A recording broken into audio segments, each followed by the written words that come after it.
Muy buenos días, muchachos. Espero que se encuentren bien. Y después de un largo receso, pues retomamos de una manera virtual nuestras clases. El tema que vamos a ver se llama el Renacimiento. Con este tema yo necesito que además de este video ustedes se documenten de otros videos que encuentren por ahí, además de los libros que pueden tener ahí a la mano.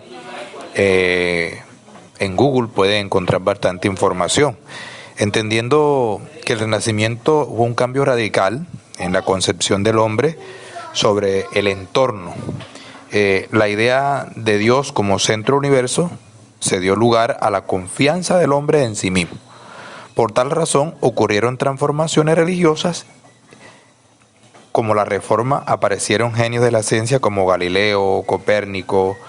Se dio una renovación estética del arte. Y recuerden que el Renacimiento fue una retoma de todo lo clásico.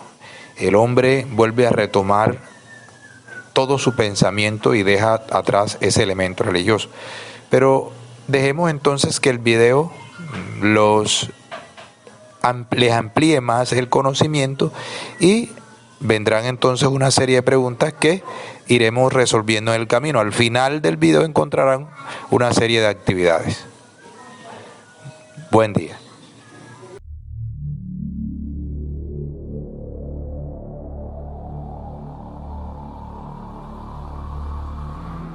El periodo de la historia europea conocido como el Renacimiento fue un periodo de gran cambio social y cultural en Europa. En términos generales, el Renacimiento abarcó de los siglos XIV al XVI, extendiéndose por toda Europa desde su lugar de nacimiento en Italia. Que el origen del Renacimiento sea italiano es porque Italia es fundamental por su pasado histórico que ahora se quiere recuperar e impulsar. Además, hay otro factor relevante, y es que en Italia nunca hubo un arraigo total y fuerte de lo medieval como ocurrió en el resto de Europa, precisamente porque aún estaba latente el espíritu clásico. Las cruzadas habían intensificado el tráfico comercial entre Oriente y Occidente, enriqueciendo especialmente las ciudades italianas de Venecia, Génova, Pisa y Florencia. Dentro de sus muros, un grupo de banqueros, comerciantes, industriales y artesanos consiguieron la seguridad y la libertad para el despliegue de sus capacidades personales. Estos burgueses aprendieron mediante la experiencia personal y colectiva que el éxito de sus empresas económicas dependía de la capacidad para calcular y anticiparse a las circunstancias mediante decisiones oportunas.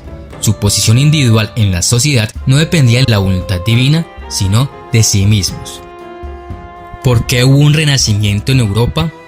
La Edad Media de la historia europea fue una época caracterizada por el conformismo. Las personas que mostraban creatividad o se apartaban de los métodos establecidos de pensar y comportarse a menudo eran castigadas o marginadas de la sociedad. La Alta Edad Media fue una época de miedo en Europa. Se pensaba que el mundo estaba formado solo por 3 continentes y que la Tierra, y no el Sol, era considerada el centro del sistema solar. Muchas de estas creencias medievales resultaron ser falsas durante el Renacimiento. Hasta el Renacimiento, la mayoría de los europeos seguían las enseñanzas del catolicismo porque tenían poca exposición a cualquier forma de educación más allá de esta. La ciencia no era un concepto bien entendido y muy poco de lo que la Iglesia enseñó a la gente sobre la vida fue desafiado. Aquellos que hablaron en contra de la Iglesia fueron acusados de herejía y etiquetados como herejes. Los herejes eran a menudo objeto de castigos extremadamente severos, como ser torturados o quemados en la hoguera frente a la gente del pueblo. El Renacimiento fue un periodo en el que se iba dejando atrás la Edad Media para dar comienzo a lo que se conoció luego como la Era Moderna. Sin duda, fue este un cambio muy profundo y complejo que trascendió a todos los órdenes de la vida, de modo que significó mucho más que un movimiento artístico o cultural, como a veces se cree. No fue esta una ruptura brusca, sino un paso gradual de una sociedad feudal basada en la actividad agraria a una sociedad mercantil, apoyada en el valor de la nación. También supuso el reimpulso de la investigación científica, el apogeo de las universidades y en el terreno científico se trató de profundizar en las aplicaciones y fundamentos de la ciencia. Las cátedras de cirugía y anatomía en las universidades eran desarrolladas por los médicos que se iban dirigiendo cada vez más por el camino práctico como Miguel Servet, además de la separación de los conceptos de arte y artista respecto de artesanía y artesano. El Renacimiento se sitúa cronológicamente a mediados o finales del siglo XV, en coincidencia con la conquista turca de Constantinopla en 1453. Para esa época se produjeron otros dos hitos muy importantes: la invención de la imprenta por Gutenberg y el desarrollo de la teoría heliocéntrica de Copérnico, que explicaba de manera más efectiva los fenómenos astronómicos observados. Se producen también extraordinarios inventos en el campo de la navegación, impulsados por el descubrimiento de América. Aparecen el astrolabio y el nocturlabio, la carta náutica o portulano, inventos que facilitaron la navegación y el afán de aventura y conquista de nuevos territorios.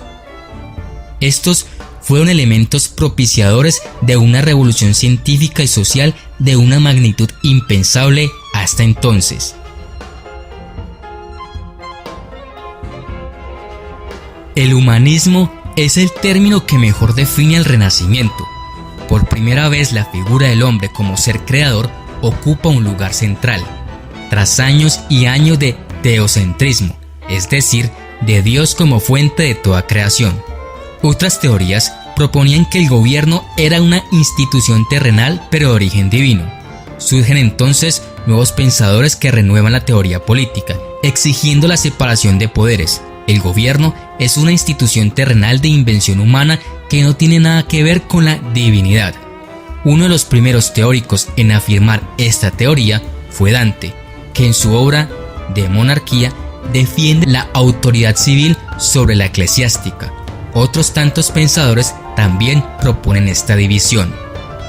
La teoría política de este periodo llega a su apogeo con Nicolás Maquiavelo, pensador que influirá posteriormente en el pensamiento del barroco. Como secretario de la Cancillería florentina, cumple numerosas misiones al servicio del gobierno de su ciudad. Es un excelente observador y en sus escritos refleja el apasionante mundo político de su época. Factores que promueven el Renacimiento. Económicamente, el Renacimiento comercial revivió el intercambio cultural entre Oriente y Occidente, convirtiéndose en el principal factor de renacimiento cultural. En el plano social, anterior al Renacimiento, la gente vivía en feudos y cada uno de estos tenía dentro de sus propiedades todo lo que necesitaba para ser autosuficiente. Ahora se cambia este tipo de vida y comenzaron a desarrollarse propiamente lo que son las ciudades y las villas o poblaciones, pasando poco a poco el dominio de la comunidad a los comerciantes y fabricantes de todo tipo de bienes. Las condiciones de urbanización habían generado una nueva cultura.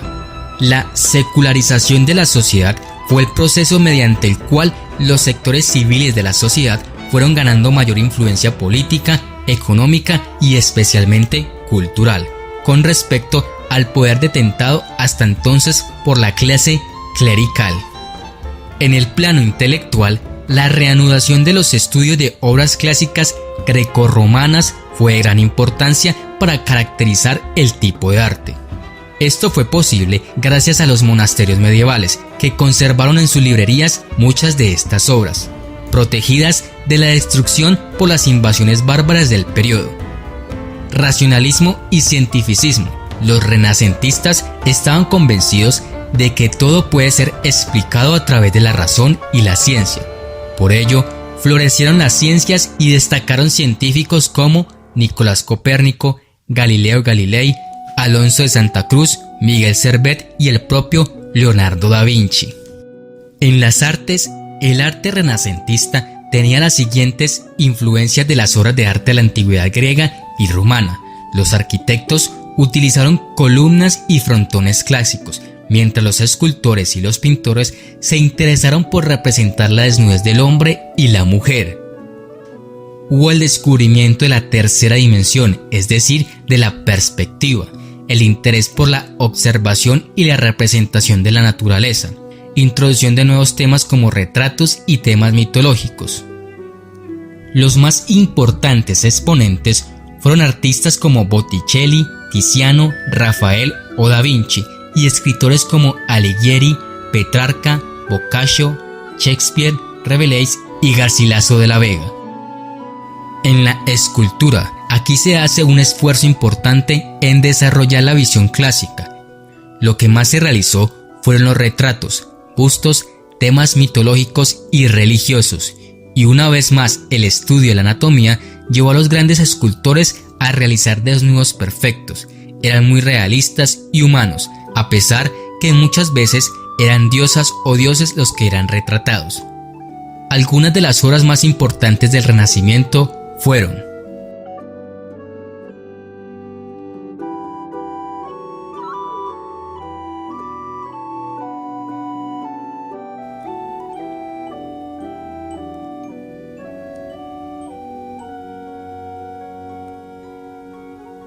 ¿hubo más de un renacimiento en Europa?